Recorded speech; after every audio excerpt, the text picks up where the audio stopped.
Hello friends, good morning Odisha. आज सकाळ बहुत गुड़े गुरुत्वपूर्ण खबर आसी जो खबर गुड़ी को आपण मैंने जाना निहाती दरकार। तेज आसतु जाना कौन से गुरुत्वपूर्ण खबर गुड़िक।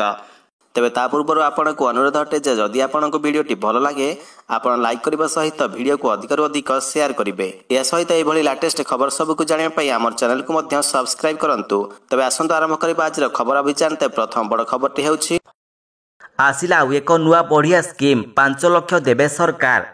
गरीब श्रेणी लोक मानकु राशन कार्ड माध्यम अनेक सुविधा सुजोग देउछंती सरकार। वर्तमान सरकार आउ एक नुआ योजना आरंभ करिसंती।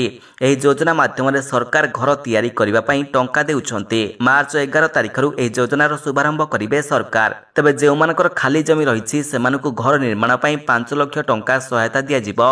अति कम रे हिताधिकारी माने 400 वर्गफुट घर निर्माण करि परिबे। तबे 4टी पर्यायर एही योजना रे हिताधिकारी मानकु सहायता प्रदान करिबाकू सरकार निष्पत्ति नहीं। प्रथम पर्यायर से निजस्व जमी रही लोक मानकु घर तैयारी पई सहायता जोगाई दियाजो बोली घोषणा करा जायछि। तबे हिताधिकारी मानकु प्रथम फाउंडेशन तैयारी पई 1 लाख टंका सहायता जोगाई दियाजिवो। एहा परे कांथ निर्माण कार्य शेष हेबा परे आउ 2 लाख टंका दियाजिवो। तबे जेउ गरीब लोक मानकर घर नाही एवं राशन कार्ड रहिछि सेमाने एही आवास योजना पई योग्य विवेचित होई परिबे। तबे तेलंगाना सरकार वर्तमान इंदिरा आवास आमा आवास योजना रे 5 लाख टंकार सहायता राशि जोगाई दिया जाउछि।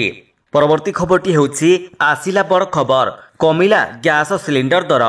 आज महिला दिवस अवसर में प्रधानमंत्री एक बड़ उपहार देइछंती। गैस सिलिंडर दर ह्रास नहीं घोषणा करा जायछि। एलपीजी सिलिंडर दर 100 टंका कम होइछि। सोशल मीडिया प्लेटफॉर्म एक्स रे प्रधानमंत्री नरेंद्र मोदी एने सूचना देइछंती। एहा द्वारा नारी शक्ति मानकर जीवन सहज हेबा सहित कोटी कोटी परिवार उपरे आर्थिक चाप कम हेबो। एही पदक्षेप परिवेश सुरक्षा दिगरे सहायक हेबा सहित पारिवारिक स्वास्थ्य समस्यार सुधार करिबो बोली प्रधानमंत्री कहिछंती।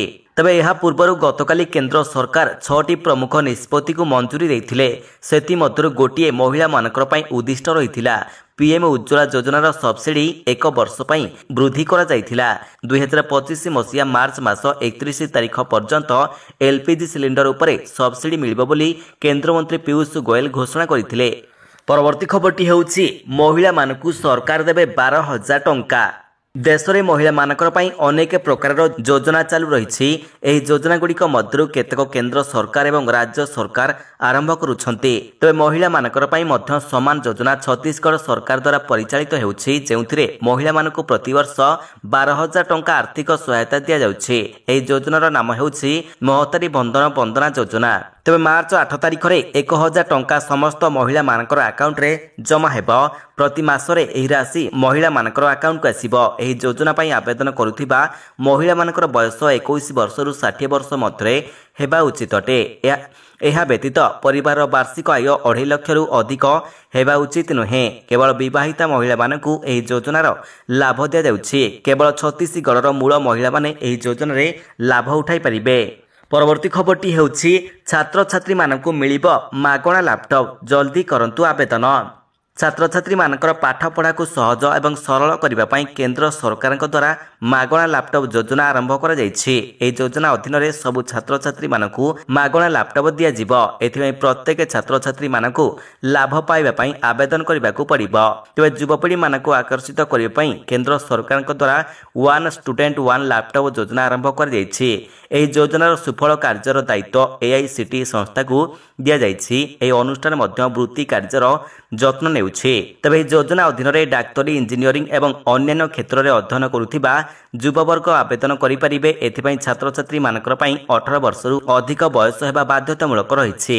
तबे एही योजनार लाभ पाइबाकू हेले छात्र छात्री मानकू निजकू एक्टिव करिबाकू पड़िबो। एथिपई आपनकू एआईसीटी वेबसाइट को जाई आवेदन करिबाकू पड़िबो। परवर्ती खबरटी होउछि पुणी बड़ घोषणा, पुणी मिलिबो गैस सिलिंडर मागणा। सरकार साधारण लोक मानकु देइछंती खुशी खबर। पुणी गैस सिलिंडर को नहीं केंद्र सरकार एक बड़ घोषणा करिछंती। आजिकल साधारण लोके गैस सिलिंडर मूल्य को नहीं बहु असुविधार सम्मुखीन होउछंती। तबे गैस सिलिंडर मूल्य बहुत अधिक जो कारण लोक मैंने यह किणवाकू सक्षम हो पारुनाहांती। तबे सरकार प्रधानमंत्री उज्ज्वला योजना 2024 2.0 संस्करण आरंभ करिछंती।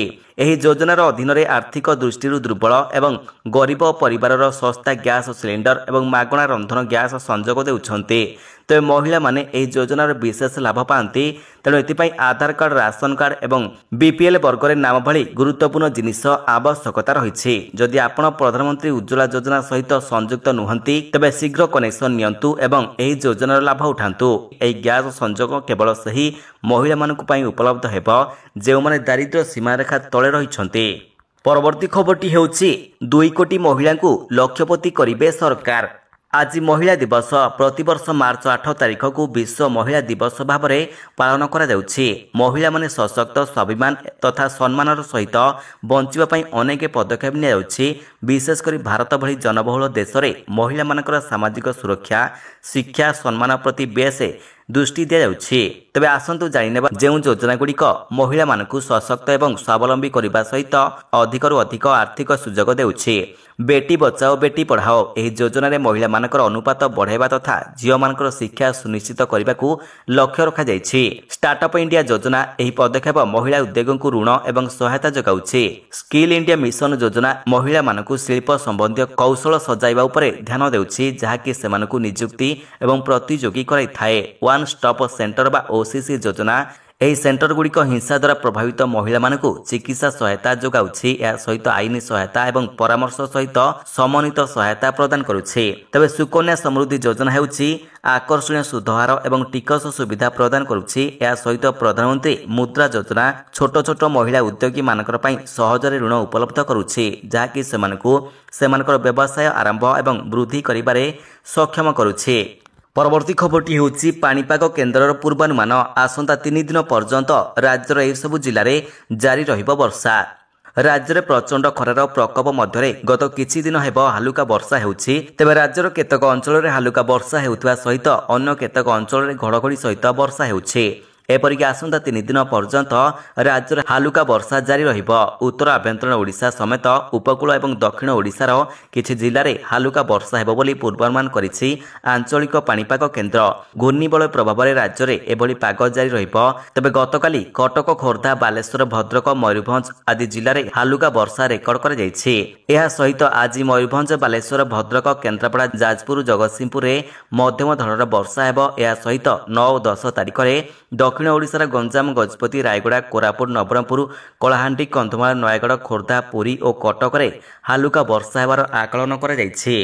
ପରବର୍ତ୍ତୀ ଖବରଟି ହେଉଛି ରାଜ୍ୟରେ 24,552 ଜଣଙ୍କୁ ମିଳିବ ନିଯୁକ୍ତି ସୁଯୋଗ। 80,000 କୋଟିର 7ଟି ଶିଳ୍ପ ପ୍ରକଳ୍ପକୁ ମିଳିଲା ମଞ୍ଜୁରୀ। ମୁଖ୍ୟମନ୍ତ୍ରୀ ନବୀନ ପଟ୍ଟନାୟକଙ୍କ ଅଧ୍ୟକ୍ଷତାରେ ଅନୁଷ୍ଠିତ ଉଚ୍ଚସ୍ତରୀୟ ମଞ୍ଜୁରୀ କର୍ତ୍ତୃପକ୍ଷ ବା HLCA ବୈଠକରେ 7ଟି ବୃହତ ଶିଳ୍ପ ପ୍ରକଳ୍ପକୁ ମଞ୍ଜୁରୀ ପ୍ରଦାନ କରାଯାଇଛି। ଏହି ପ୍ରକଳ୍ପଗୁଡ଼ିକରେ 80,125 କୋଟି ଟଙ୍କା ନିବେଶ ହେବ। ପ୍ରକଳ୍ପଗୁଡ଼ିକ କାର୍ଯ୍ୟକାରୀ ହେବା ପରେ ରାଜ୍ୟରେ 24,552 ନିଯୁକ୍ତି ସୁଯୋଗ ସୃଷ୍ଟି ହେବ। ତେବେ ପ୍ରକଳ୍ପଗୁଡ଼ିକ ଇସ୍ପାତ, ସବୁଜ ଶକ୍ତି, ଫାର୍ମାସିଟିକାଲ ଓ ରାସାୟନ କ୍ଷେତ୍ରରେ କାର୍ଯ୍ୟକାରୀ ହେବ।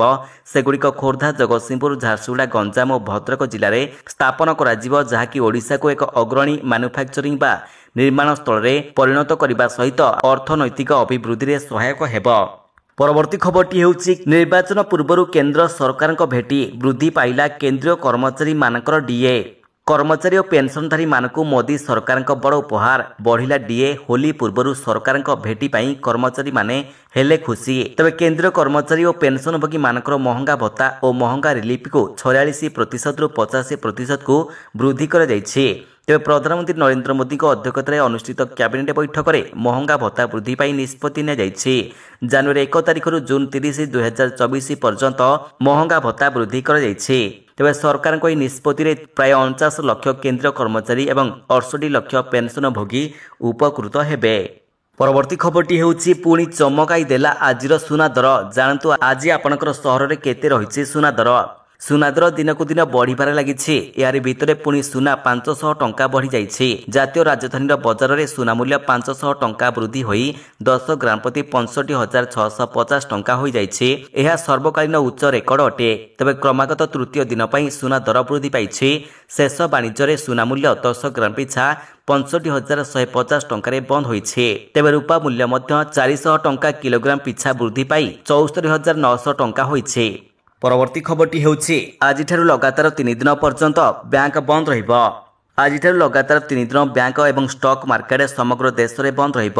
ମହାଶିବରାତ୍ରି ଅବସରରେ ଆଜି ଦେଶର ବ୍ୟାଙ୍କ ଏବଂ ଷ୍ଟକ୍ ମାର୍କେଟରେ ଛୁଟି ଦିନ ହେବ। ତେବେ ଛୁଟି ଦିନ ଯୋଗୁଁ ଏନ୍ଏସ୍ଇ ବିଏସ୍ସିର କାରବାର 3 ଦିନ ପାଇଁ ବନ୍ଦ ରହିବ। ମାର୍ଚ୍ଚ 8 ତାରିଖ ହେଉଛି ମହାଶିବରାତ୍ରି କାରଣରୁ ଛୁଟି, ମାର୍ଚ୍ଚ 9 ତାରିଖ ହେଉଛି ଦ୍ୱିତୀୟ ଶନିବାର ଏବଂ ମାର୍ଚ୍ଚ 10 ତାରିଖ ହେଉଛି ରବିବାର। ତେବେ ଏହିଭଳି ଲାଟେଷ୍ଟ ଖବର ସବୁକୁ ଆପଣ ଜାଣିବା ପାଇଁ ଆମର ଚ୍ୟାନେଲକୁ ସବସ୍କ୍ରାଇବ୍ କରିବା ସହିତ ଭିଡ଼ିଓକୁ ଅଧିକରୁ ଅଧିକ ସେୟାର କରନ୍ତୁ। ଧନ୍ୟବାଦ।